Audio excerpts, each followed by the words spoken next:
ఏపీలో ఎన్నికల రాజకీయం వేడెక్కుతోంది. వైసీపీలో సీఎం జగన్ సామాజిక లెక్కలతో అభ్యర్థులను మారుస్తున్నారు. టీడీపీ జనసేన పొత్తుతో ఎలాగైనా జగన్ను ఓడించాలనే లక్ష్యంతో ముందుకు వెళుతున్నారు.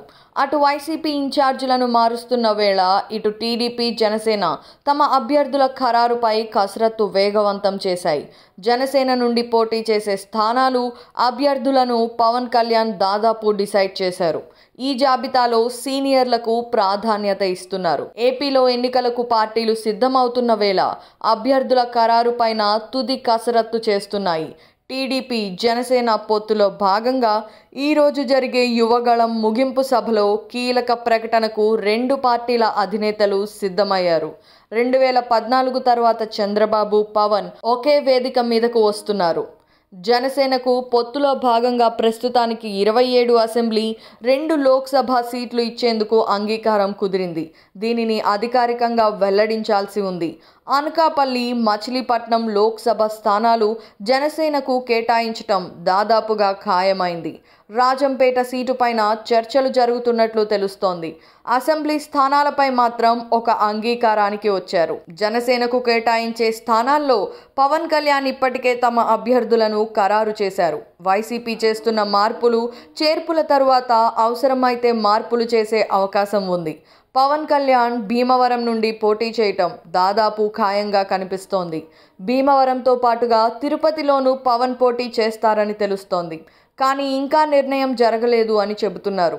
ఇప్పటి వరకు ఖరారు చేసిన జాబితాలో సీనియర్లకు మాత్రమే ఎక్కువగా ప్రాధాన్యత ఇచ్చారు. నెల్లిమర్ల లోకం నాగమాధవి, గజపతిపురం పడాల అరుణ, గాజువాక సుందరపు సతీష్, భీమిలి పంచకర్ల సందీప్ లేదా పెందుర్తి పంచకర్ల రమేష్ బాబు, యలమంచిలి సుందరపు విజయ్ కుమార్, ముమ్మిడివరం పీతాని బాలకృష్ణ పేర్లు, అదేవిధంగా రాజానగరం బత్తుల బాలరామకృష్ణ, రాజమండ్రి రూరల్ కందుల దుర్గేష్, కాకినాడ రూరల్ పంతం నానాజీ, పిఠాపురం ఉదయ శ్రీనివాస్, రామచంద్రాపురం చిక్కం దొరబాబు, జగ్గంపేట పాలంశెట్టి సూర్యచంద్రరావు, రాజోలు డిఎంఆర్ శేఖర్, భీమవరం పవన్ కళ్యాణ్, తణుకు విడవడ రామచంద్రరావు, తాడేపల్లిగూడెం బొల్లిశెట్టి శ్రీనివాస్, నరసాపురం బొమ్మిడి నాయకర్, విజయవాడ వెస్ట్ పోతిన మహేష్, తెనాలి నాదెండ్ల మనోహర్, గిద్దలూరు ఆమంచి శ్రీనివాసరావు పేర్లు ఖరారు చేసినట్టు తెలుస్తోంది.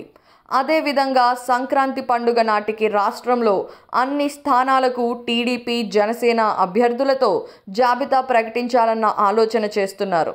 ఫిబ్రవరి నాటికి ఎన్నికల నోటిఫికేషన్ వస్తుంది అని టీడీపీ అధినేత చంద్రబాబు కూడా గతంలో చెప్పారు. ఒకవేళ మార్చిలో వచ్చినా కాస్త ముందుగా అభ్యర్థుల్ని ప్రకటించడం వల్ల నియోజకవర్గాల్లో వారు సన్నాహాలు చేసుకోవటానికి ఎక్కువ అవకాశం ఉంటుంది. చంద్రబాబు, పవన్, లోకేష్ జోరుగా ప్రచారం చేసే వెసులుబాటు కూడా ఉంటుంది.